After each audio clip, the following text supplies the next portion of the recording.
DNVR Buffs podcast, presented, as always, by Canyon Bakehouse. I am your host, Henry Chisholm, and I have some special guests here today. Ryan Koenigsberg, who you guys know well, former BSN Buff person himself, just cracking a beer. We're excited to have him. We also have Brendan Vogt from BSN Nuggets, who just kind of Nope, not BSN Nuggets. Oh, DNVR Nuggets. Never worked for BSN. Never. And frankly, never. I wouldn't. Whoa. It's a joke, just start the podcast. The point is, though, that Brendan just wouldn't leave the room. And so as excited as we are to have Ryan here, we're not nearly as excited for Brendan. Yeah, I'm not sure why I'm here. I was feeling hot. It's been a long day. Yeah. I know 3 things about the Buffs, so we'll see how this goes. Well, We've already got issues as you wore green and gold on the podcast here. All right. I got to rep Stephen Vogt of the Oakland Athletics. I was is that wondering your that, because brother? you're a Cardinals guy. Yeah, no, it's not my brother. I just bought another grown man's jersey just because his last name is my last name. Yeah. I like I that. can see it. Shout out Stephen. Before we get into the podcast, Brendan, what are the 3 things you know about the Buffs? I'm all in on Mel Tucker. It seems like everyone else is, right? Yep. Am I wrong on Bobblehead that? here, by the way. Shout out Free Ball and Podcast Shout for out. providing the bobblehead. Yeah, so in addition to the obvious swagger, shorts, demeanor, I'm all in on that. Road win against our ranked team since how long was the last time? 2002, got half the stat, though. Okay. Were you alive then, Brendan? 2002? in the womb for sure. So I know that that's pretty dope. I know that LaVisca is you can't leave him alone. And I know that Montez. Are you talking about like Henry won't leave him alone? Or? No, you can't leave him out on it. You can't leave your defensive back out on an island, as you football guys would say, right? We Yeah. do say that. We love saying Yeah, that. I know the terminology. And lastly, Montez, I'm not sure about. He's got some good. He's a good college football quarterback, but sometimes it seems like in that offense he's got to make some Sunday throws. And I don't know if I see it. Okay. Am I wrong? Am I wrong on that? I think he specializes in Sunday throws. He's not good at Friday throws. Can you explain terrible what that Friday means throws. Like he can make the tough NFL throws. It's just the Okay. easy stuff that All right, this might sometimes be a comes. better way of seeing it. I've seen 2 games. So Which 2? Nebraska, that was pretty rad, and Colorado State. Okay. I was fake rooting for the Rams during that game. Yeah, well, Brendan didn't know who to cheer for, and then he was like, "Oh, like maybe I'll be a fan of the underdog," and then That did not go well. and then he realized quickly that was a bad life choice. Because the underdog loses. You could just be a That's why fan the of underdog. the better underdog, as you went on to tell me. Yes, I was like, it's not like rooting for the Buffs is a front runner move. So I'm all in. I'm gonna get my shirts today on the way out the door. I'm a Buffs guy now. Nice. Sorry, CSU. Welcome Nice. to the family. Glad to have you. Before we actually jump into the show, we do need to give a shout out to Canyon Bakehouse for presenting this podcast. If you guys don't eat soy or gluten or dairy or nuts or like probably some other things too, then definitely check them out. You can find them at any major grocery store. You can also go to canyonglutenfree.com to grab a coupon. So do that because they support us, so you guys should support them. Before we start just talking randomly about the Buffs, we're going to talk a little bit about what we learned from Mel Tucker at the media availability today, even though you 2 weren't there. So this is all just kind of going to be breaking news to you. All right, I'm excited for this. So the big story out of Buffs camp this week is that the Buffs really aren't taking the week off. They're doing the exact same stuff they always do. I guess usually they're in pads today. Today they were just in helmets, but they're competing. They're down actually on the fall camp practice fields instead of on their normal practice field, and that's strange. They aren't just getting rest, they're competing. They're actually keeping score in practice today, which football teams don't really do. Never seen that. And they're doing it in the bye week too. So initial thoughts to that, Ryan? Mel Tucker had this idea? Yeah. Cool, yeah, I love it. Where do we sign? Yeah. No, I actually really do like this idea.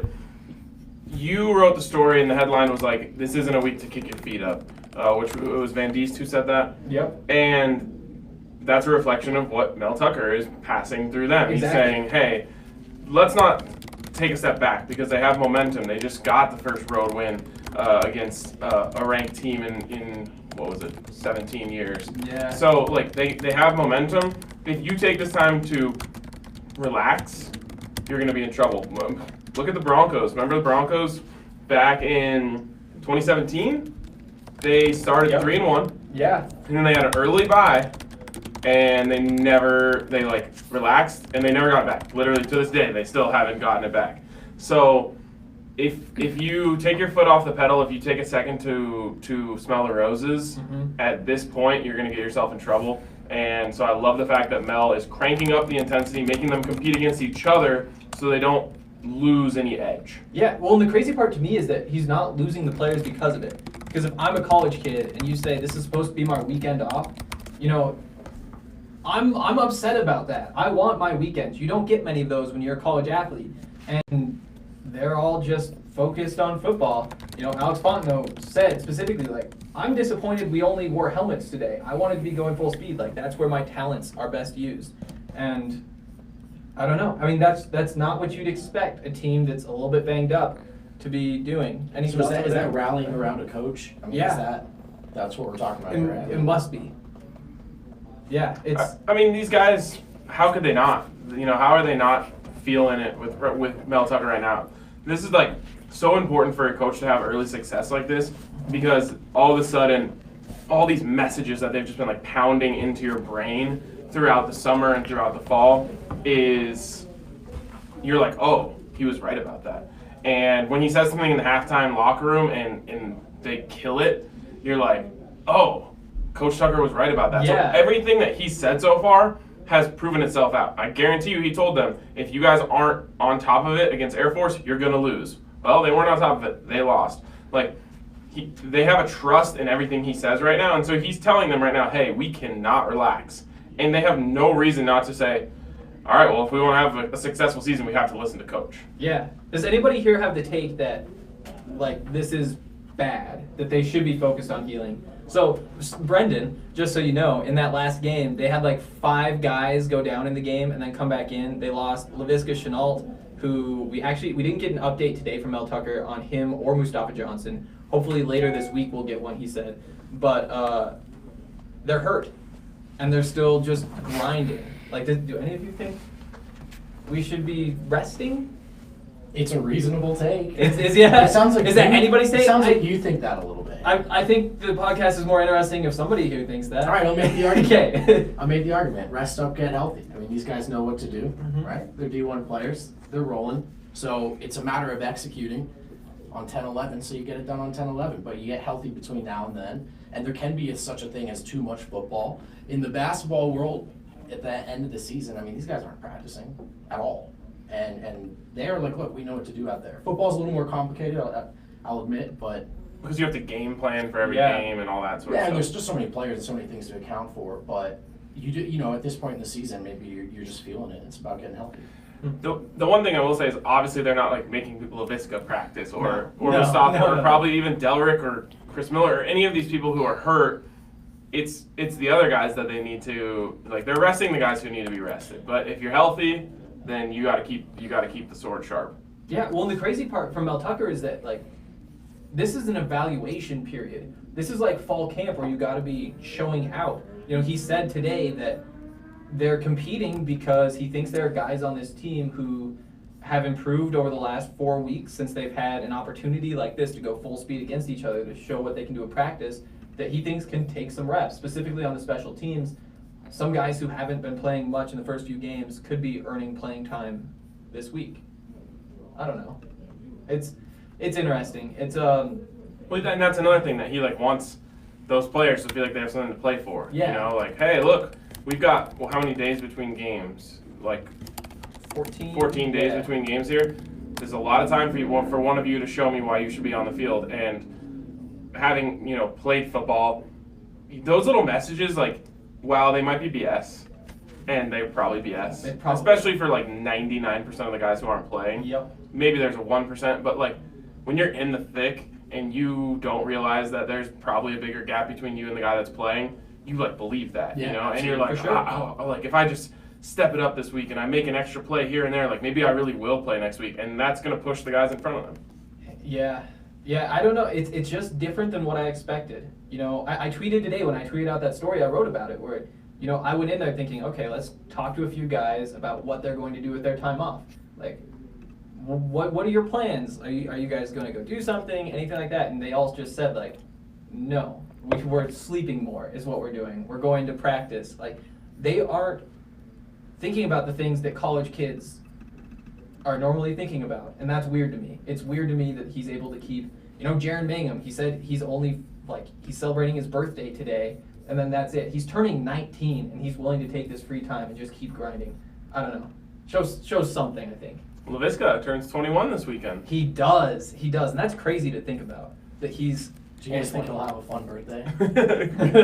Is that on the table for LaVisca? Yeah, I think LaVisca might have some fun on It's his going to birthday. be like with Von Miller Yeah, and yeah. OBJ somehow. And I don't know, it's crazy, because I don't want to, I don't know how these guys do all the fun things that they do, but you see it pop up on social media, where it's like, I think it was KD just started sending out Instagram stories about how he has a new snake, and it's just like this pure white snake, and it was just wrapped around his wrist, and he was just like walking around with this snake on his arm. Like, what? you're like worried about the snake's livelihood. Yeah, oh, exactly. Like, there are also 2 huskies in the house, so like, I don't know. It's just interesting. Yeah, I know someone who works up there in compliance, and they are like, we always tell the players, like, don't get pets. You can't handle pets. What are you doing with pets? Don't, they're like, yeah, usually they end up having to put the dogs up for adoption. So we'll prayers up for the snake, right? Yeah, prayers up for the snake. Yeah. That's the name of this podcast. Prayers up for the snake. I don't know. It's just weird stuff. That college football lifestyle, where it's like you don't really have money, but at the same time you're like he's LaVisca Chenault. Here's the thing: is I lived with a guy who played on the football team. He was the punter, and weird flex. It's pretty cool. No, and he always. So you get like a $1,200. Back then it was 12. I'm sure it's like $1,400 a month. You get like a $1,400 a month stipend for room and board when you're out of the dorms. Mm-hmm. Well, our rent was like $565. So you actually can make a little bit of money when you're a college athlete, which is one of the reasons why I've always been like, all right, let's pump the brakes a little bit on paying them. Just let them profit off of their likeness. Yeah. That's what I think is important. But they do. It's not like. Mostly so I can play NCAA 19. Yeah, it's a me thing. That's a very important part of all of this. But they aren't just they have no money. But a lot of those guys also are sending some of that money back home, and true, there's yeah, all of sorts course, of yeah. complications with that. The situation's different, so. Yeah. At the same time, LaVisca shows up to Pac-12 Media Day wearing $1,300 Dolce and Gabbana shoes. It's like just saved up his stipend for 2 months. Saved up his stipend. Or something else happened, but I'm not one to judge. Well, then Hard to guess. Yeah, and I don't know, a few weeks after that, my sister's down here, and I try to sneak her into a 21 Savage concert. Doesn't work, and she's not 16 yet. But we get home, I'm just looking through Instagram. It's His name is 21 Savage for a reason. It's not 16 Savage. But yeah, we look at the Instagram stories, and LaVisca Chenault and Katie Nixon are at that concert. Of course they are, because where else would they be, They're it's a weird lifestyle. Those two are the coolest dudes though to come through CU in a long time. They are friends with Von Miller. Yeah. They're all from the same city, so that makes them extra cool. Is he just around campus ever? Vaughn? I don't see No. True LaVisca. stars. How often are they on campus, do you think? Yeah. In Colorado. I would hope they don't actually have to go to class, but They shouldn't have to go to class. I mean, a lot of these coaches Well, Hank, they're athletes. They're students first. They're and students. They're athletes second. They're sure. LaVisca Chenault is going to be a top 10 pick. He does not need to go to class, but a lot of these coaches are very strict about that. So maybe he does go to class. Yeah. And I've told this story before, so we won't go into details, but Brendan, that same time my sister was down here, we were just wandering around campus up there, went into the rec center, and LaVisca was in there dunking basketballs, having somebody film him dunk basketballs. Oh, wow. So while that's not like going to class, but Not he was okay. around. He was around. He was around. That counts. I'm not okay with him doing that, by the way. You're not okay with him dunking basketballs? He needs to be covered in bubble wrap anytime he's not playing football. Wow. Just Wow. not move. I mean, Wow, you really are an anti-player guy. What do you mean? You don't want to pay him. You don't want to let him move. No, I just want him to be, I want him to get paid later, so I don't want him to hurt himself playing basketball. Yeah, I mean, I'm not. Is basketball even the problem? It's always just when he hits that shoulder that something happens. He's not going to hit that shoulder. What if they just took the shoulder off?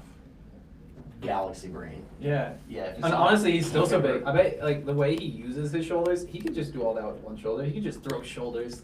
Yeah, that that's it. one way. Hey, I have a football question.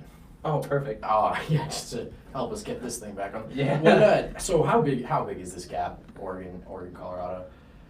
I mean, that's a good question. That's a Wait. question we don't really know the answer to. Why are we talking about Oregon? Arizona's up next, by the way. No, I know. I just was looking. Okay. Just curious. Just curious. Top ranked looking up team here, in the just- Pac-12. What's the I'm difference between them pulling and the for Buffs? football stuff. So Go football. The one thing that Oregon has had for years now that has always given the Buffs trouble is team speed. And this year it's especially a problem for the Buffs on the defensive side of the ball. Not a problem at all on offense.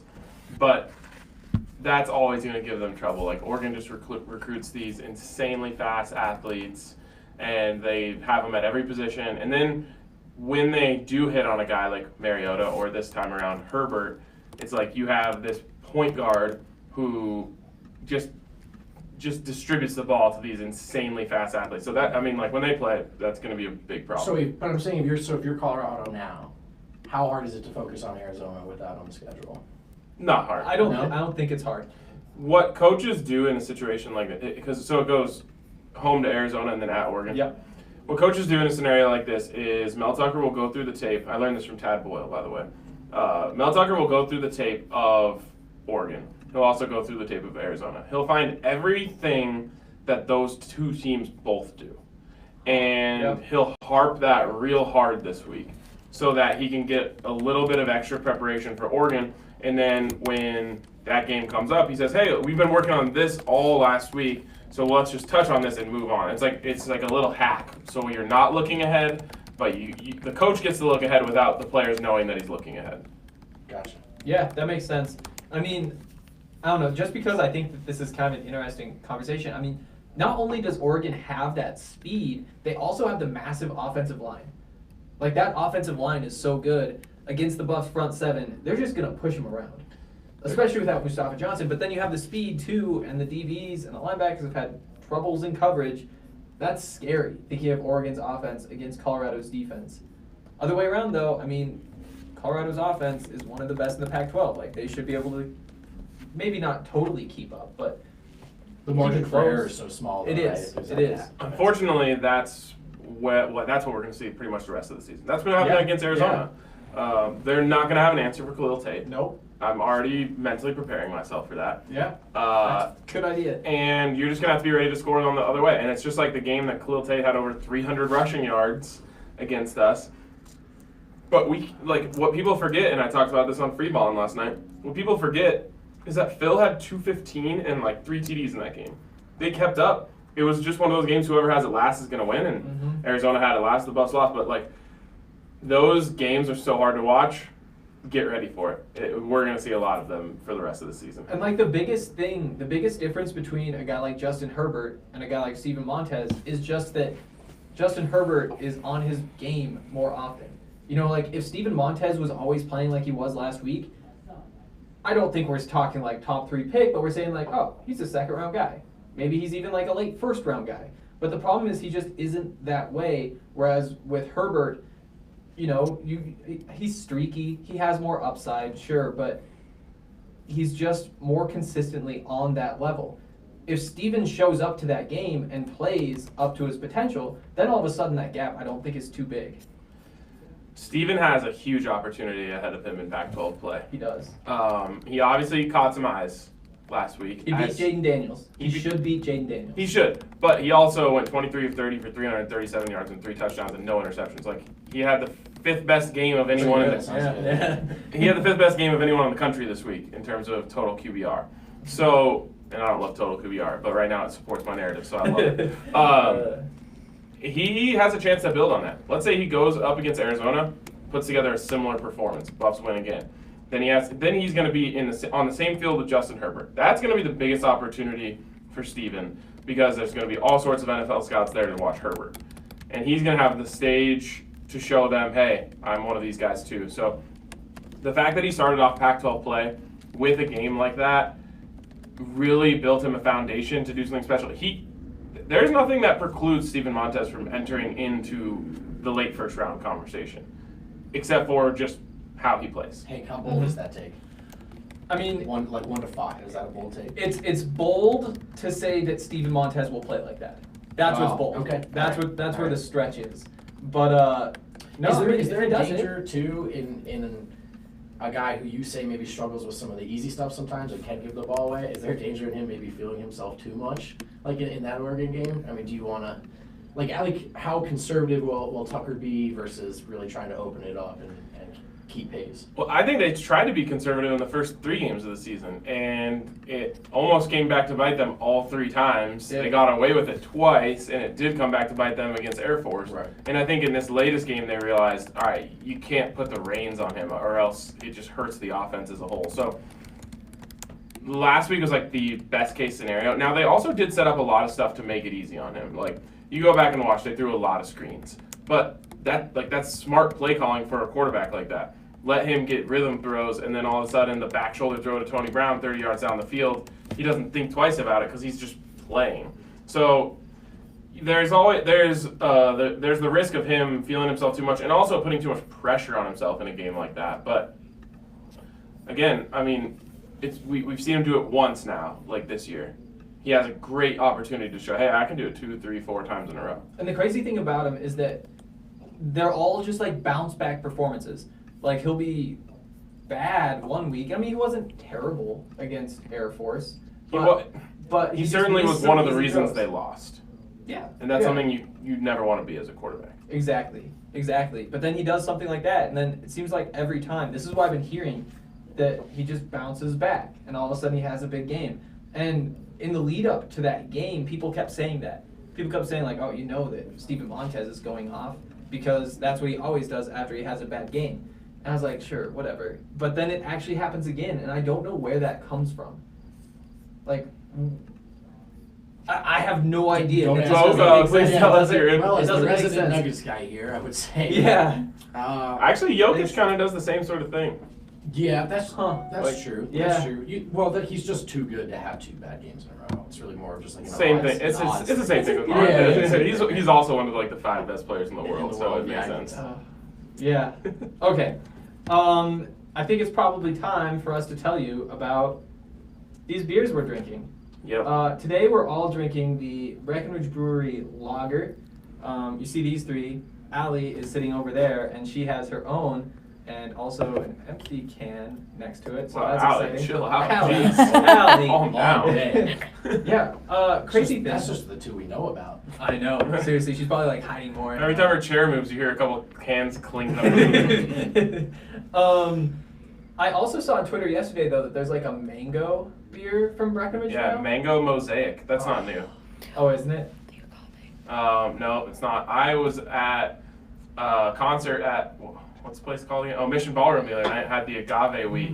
That's a good go-to. Was that the Maggie Rogers concert? Yes. I almost went to that. It's Maggie, not Maggie. I hate Montana. It's a Montana joke. And we ended up going to being from Montana. we ended up going to the Black Keys instead, which was Wow. edgy. That's What a- really cool. Where'd you see the Buc-ee's? Pepsi Center. Oh. I went with a girl, and I was shaving like a half hour before she came over. Good for you. Just took Are a you sure chunk she didn't out stab of my you? face. Because my God. No, it was Is this terrible. the same girl you took to the zoo? The same one. Yes. And Shouts her. based on how many times you've hung out with her now, I think it's fair to call her the zookeeper. Oh my goodness. That's so incredible. That actually is incredible. We're going with the zookeeper. She doesn't listen to your podcast, does she? Oh, I know her dad's a Buffs fan. Oh, Okay. She's definitely a keeper. Yeah. She's definitely the zookeeper. Now we have that figured out. So that's exciting. This thing bled. I don't know if you can see it in the camera over there, but it's Yeah, best to make sure They can you see it. notice, It's yeah. the Yeah. size of Mars. yes. We all wanted to say something when we first walked in. bled through the entire show.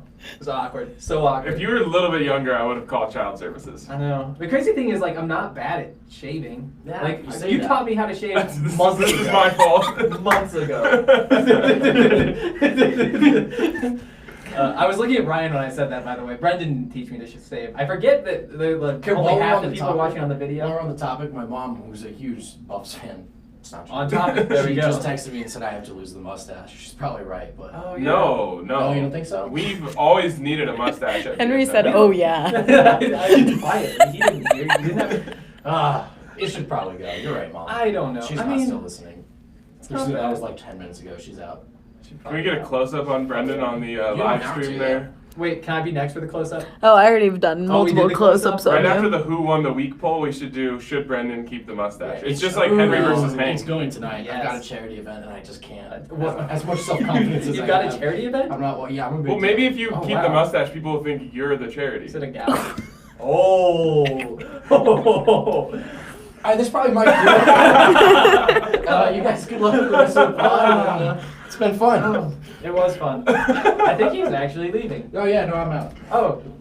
Bye, All right. Brendan. See you guys. Appreciate you're not always welcome on the show. But we might do it again. That was good. I'm glad he was here. How's the phone? I have more questions. Oh, see, look, next up, we could have thrown this rugby read to Brendan. He could have killed that. Would have been incredible. Seems like a rugby guy.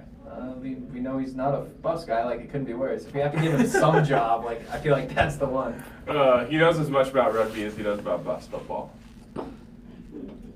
Sure. Okay. Why don't you tell us about rugby?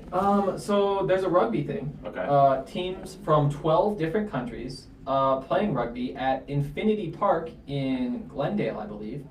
And it's October...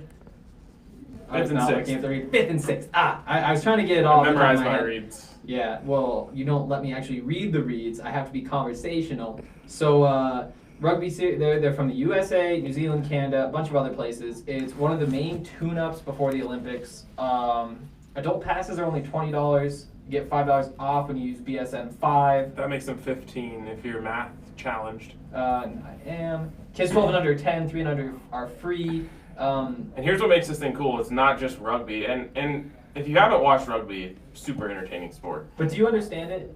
Yeah, they like have the ball and then they do the little They stack. just want to go like one way or the other yeah, way. and you can only throw it backwards, which is kind of cool. That is a cool rule. I mean, it's not as cool as being able to throw it forwards, but No, I think we might get old quickly if they win that way in the NFL. it is cool to watch the game. It's like they just run the option really well. We know I love that. Yeah, you're gonna love this. I will love this. And then they have a lot of like awesome international food festival and a bunch of spirits and all the things that you need for a good day. Wow, that is everything. Again, it's October 5th and 6th.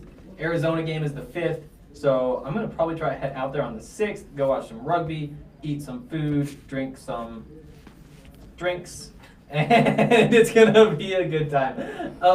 Okay, Ryan, so we've been doing this thing on the show, well, starting yesterday, that I was going to continue to do, where it's basically like talking about what happened so far this season, kind of like recapping through the bye week.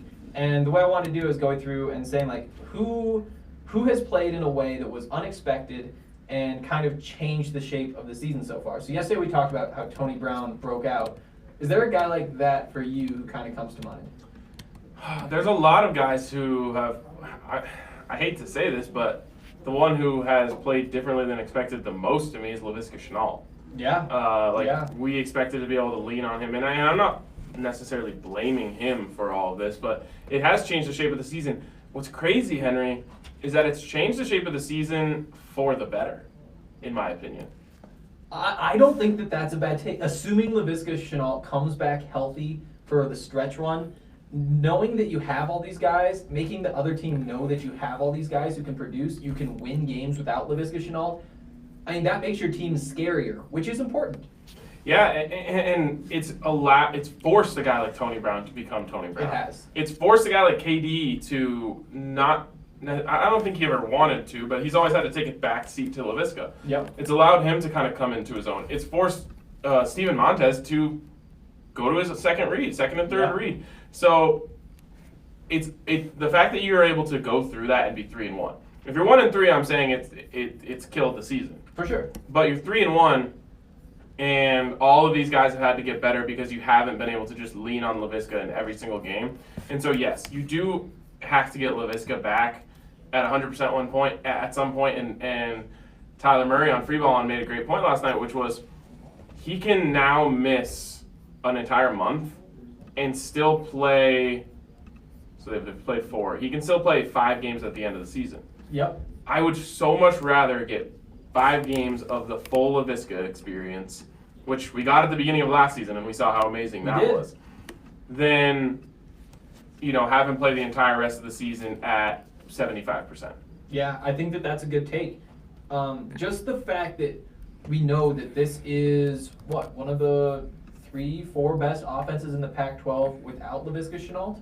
I mean, they've looked like it recently, at least in this last game, and they were showing signs before, if they're consistent, obviously. But then you throw Laviska into that, and it's a monster. It's unstoppable. Like, then you can start talking about, like I've said before, the defense takes a step or two forward.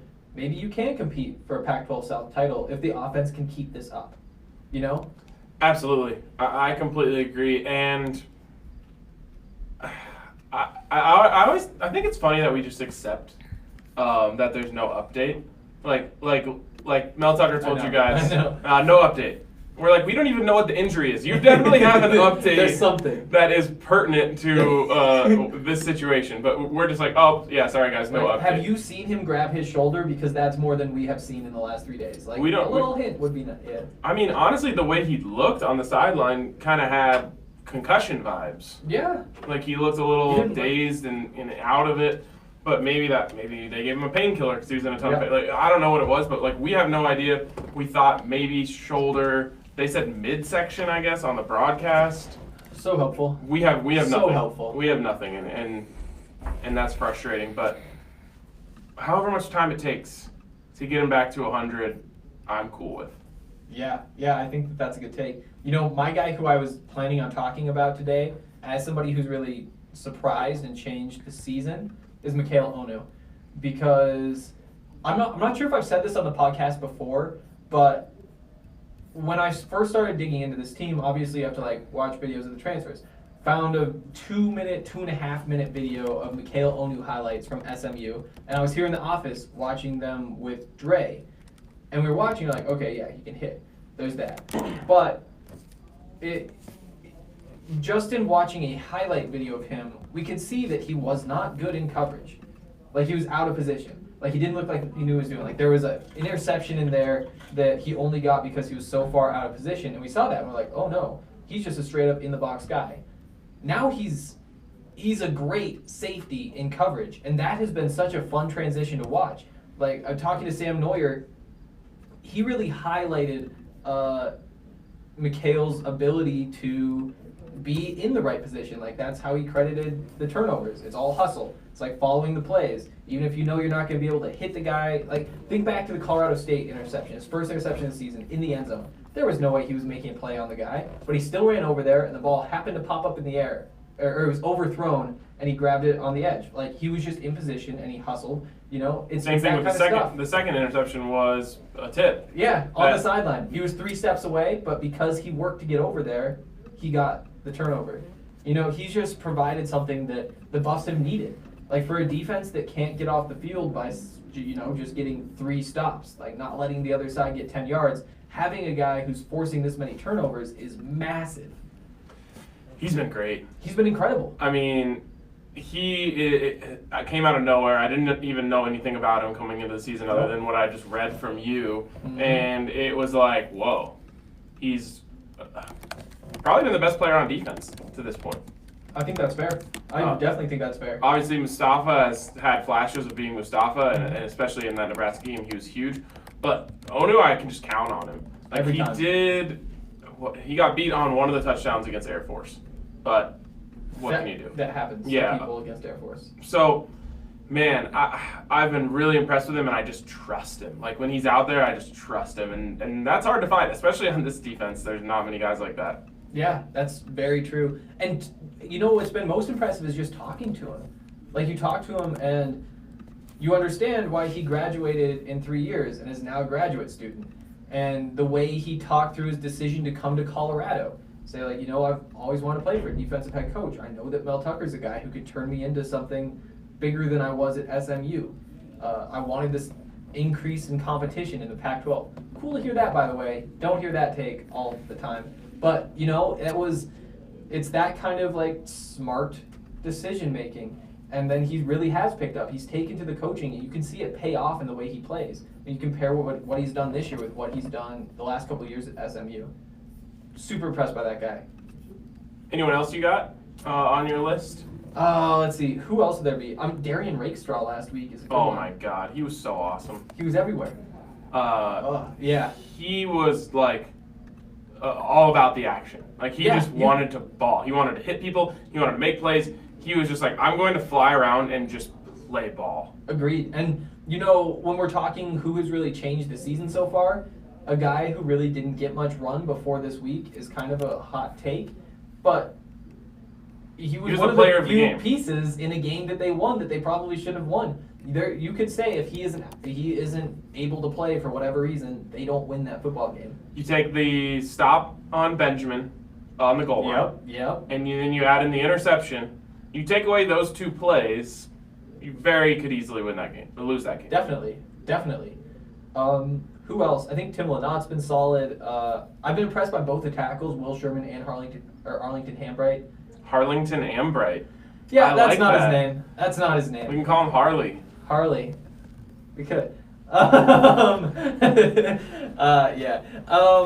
So, I think that those would probably be the guys that I'd circle. You could say the running backs, but neither of them have really, blown the doors off of your expectations. I was impressed by Deion Smith the other night. He was shifty and quick and made plays, and I was like, oh, he's good. Okay, and this is a story that I'm probably not supposed to share, but during fall camp. Love stories that you aren't supposed to share. Love them too.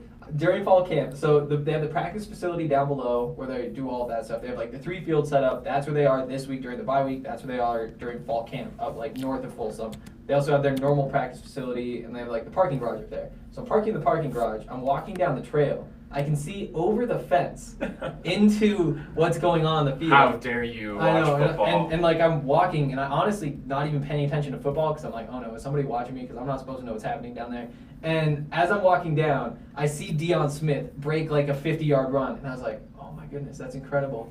He must be something, And so that was one You're of is that Deion Sanders? Yeah, exactly. Number 20. Yeah, but I was watching, and that was one of 4 plays of fall camp I saw when I was walking down that hill. And so seeing him do stuff like that, it's not all that surprising. They have a lot of good backs. Really good, and I came away being maybe he needs more touches. Now I realize it's hard because you have 2 really good backs. Fontenot is so sneakily good. I know. He doesn't. The CSU game he did kind of blow you away, but in all the other games, it's never been wow, Fontenot is straight balling. But he just knifes through holes and gets 3 to 4 yards, and you're just wow, that's really valuable. When you look back at the replay, there's a tiny little hole, and he just kind of slides through it. Mangum is a beast. He is going to be a beast.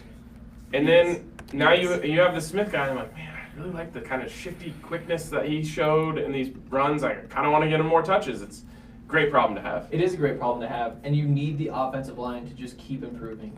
And they've improved so much from week 1 until what we saw at Arizona State when Steven Montez is dropping back and he has time to throw and he isn't panicked. And that's what this football team should be. That's what this offense should be. And if they keep improving that offensive line with all the talent they have, there's no ceiling for this offense. That offensive line deserves so much credit. You need to write a story about them this week. Yeah, okay. We can get on that. Last media availability tomorrow. Maybe it's next week. But whatever. Coach Cap has them playing together.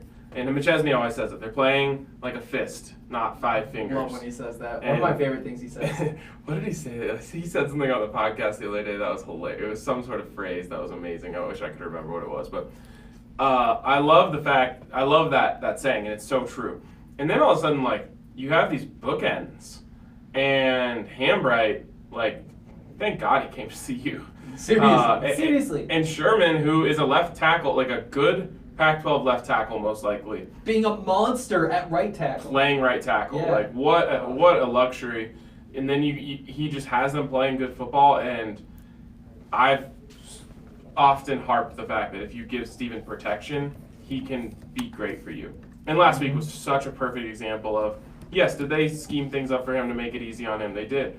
But when he needed to go to his second and third reads, he had the protection to do so, and he trusted them.